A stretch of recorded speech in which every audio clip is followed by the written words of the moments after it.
Age of Empires 2 is an incredible game, and it really is at its best in online multiplayer. The strategies and tactics of a real, live opponent are always going to be more cunning and exciting and alive than even the hardest AI can offer, and the thrill of victory is all the sweeter. But if we're being honest, online multiplayer can be scary too, especially if you've never played it before. I've read plenty of posts from people wondering, what elo is the AI, or what steps do I need to take in order to be good enough for online multiplayer? And if that describes you, this video is exactly what you need. I'm going to give you a step-by-step set of tips so you know that you're ready for online multiplayer. The most important tip I can give you for any online competitive game, let alone Age of Empires 2, is to go in with the right mindset. Be okay with losing. If you've only played campaigns or skirmishes against the computer before, you're probably used to winning almost every match. But in ranked multiplayer, you're going to lose about half of your games. And that's not only okay, that's a good thing. Losses give you a unique opportunity to learn. Ask yourself questions like, how could I have responded better against this attack? Or what did my opponent do that was so effective against me? And how can I look out for it next time? The number one thing keeping players from playing multiplayer on the ranked ladder is the fear of losing. The fear of feeling like a failure. And that's a fear you've just got to ignore. Don't worry about your elo. That's just a number to help you find fun games. And don't worry about the losses. That's part of the experience. If you can find joy and fun in the satisfying losses as well as the epic wins, you'll have an amazing online experience. At the very least, don't look at the losses as some kind of judgment on your intellect or worth. Age of Empires is an amazing game, but it's just a game.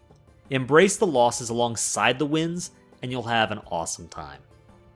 On that note, also recognize that you may need to lose your first couple of games in order for the ranked matchmaker to figure out where you belong on the ladder.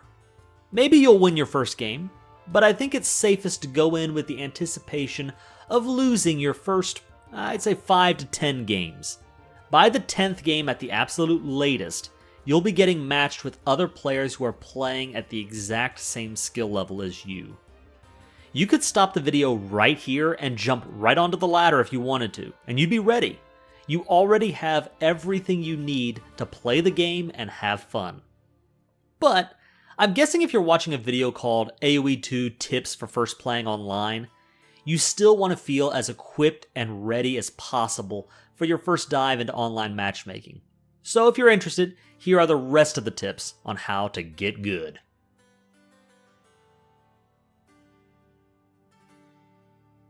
When I first started playing Age of Empires 2, I did all of the work with the mouse. If I wanted to build a house, I would bounce the icon back and forth between the villager and the build menu, and then the house icon, and then finally the place I wanted to put the house down. The same thing was true for when I wanted to build units. If I needed to produce more villagers, and here's a tip by the way, 99% of the time you need to produce more villagers.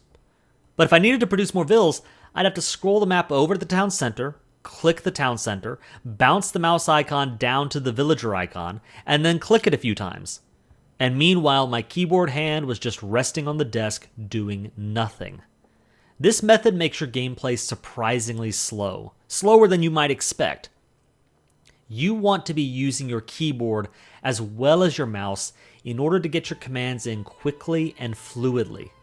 It might feel a little awkward for the first couple of games, but once you start using hotkeys to place your buildings and queue your units, you will see a massive improvement in how quickly you can build your economy and lead your army. The good news is, the Definitive Edition has made hotkeys easier than ever. You'll notice that the selection grid always follows the pattern of the keyboard. So assuming that you use your left hand for the keyboard, the upper left hand option is always Q, and the building or unit to the right of it is always W, while the one below the Q option is always A, and so on and so forth. So always have your 4 fingers resting on Q, W, E, and R. I'd encourage you to start up a skirmish match against the easy AI and just take time practicing the hand motions of building a house, QQ, a mill, QW, and a farm, QA, as well as queuing up villagers in the town center with the Q hotkey. It'll be a little awkward at first, but your gameplay will improve massively once you develop this skill. And you'll discover that it's surprisingly easy to pick up hotkeys for the other buildings and units in the game.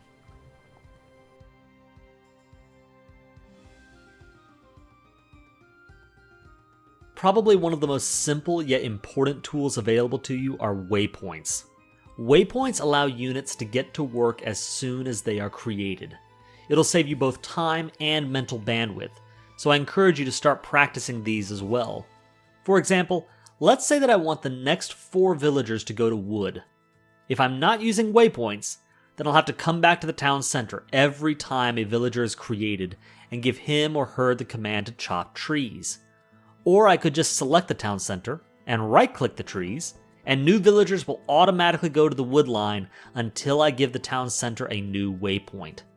This is a much simpler and more effective way of producing villagers, especially if you start using 2 or more town centers to get villagers out quickly. Also, be aware of these shortcuts. If your mouse has side buttons, use them. I have 2, and I use one as an idle villager button and the other as my go to town center button. These buttons are extremely useful, so take advantage of them. If you give a unit a command, and then you hold the shift button and give the unit a second command, the unit will perform the first command first and then the second command second.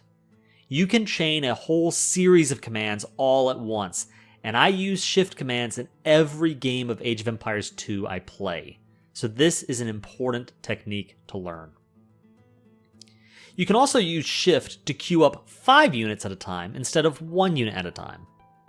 Selecting a garrisonable unit and holding Alt while right-clicking a garrisonable building will cause the unit to garrison inside the building. 99% of the time, it's better to save villagers being attacked by doing this rather than ringing the town bell. You don't want to disrupt your entire eco with the town bell when you only need to save a couple of villagers. You can see everything being produced or researched in the upper left-hand corner of the game. Clicking the production icon will take you to the producing building. Holding Control while clicking the icon will instead reduce the production queue by 1. And yes, holding Shift and Control and clicking will reduce by 5 instead.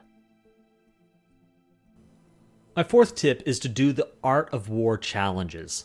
Age of Empires includes an extremely helpful set of instructional scenarios that will test and train your ability to handle the important skills of the game at an online level. Just click the Learn to Play button and then the Advanced Techniques button.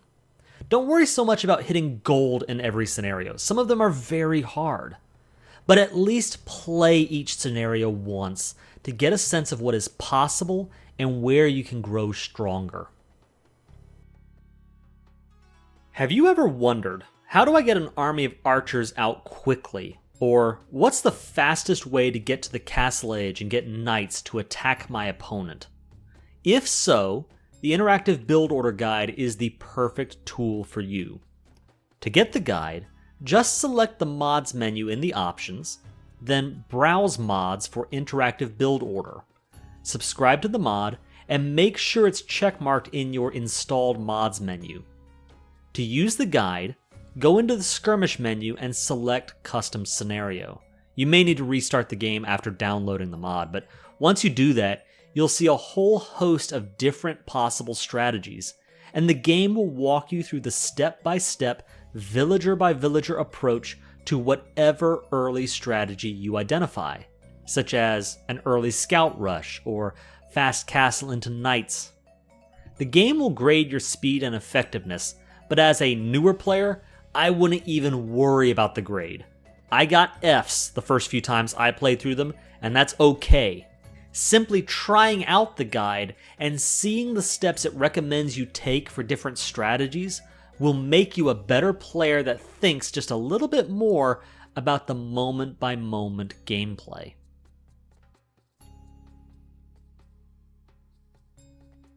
Okay, this is definitely a smaller tip, but if we're already talking mods, go ahead and pick up the Small Trees mod in the mod browser too. As the name suggests, the Small Trees mod makes trees smaller and therefore easier to see. With this mod turned on, you'll find that you aren't accidentally leaving holes in your walls nearly as often.